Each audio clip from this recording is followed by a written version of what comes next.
region. Here, an ancient Aboriginal campsite has been discovered with stone tools associated with charcoal, radiocarbon dated to 15,000 years ago.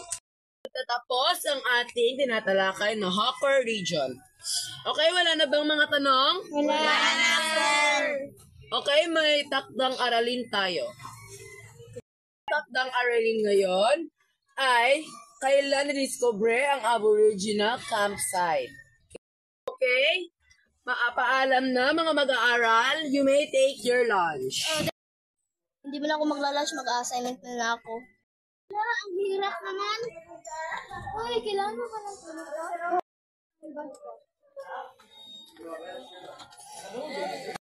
ang notes ko. Kompleto to.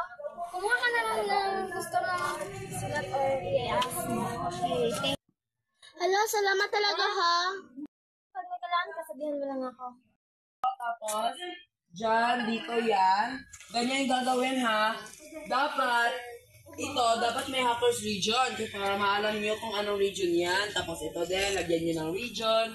Tapos ito, lagyan nyo kung sino naggawa nito ng libro ha. Kasi kapag wala yun, minusan kayo ng 30 points. Sayang ang 30 points.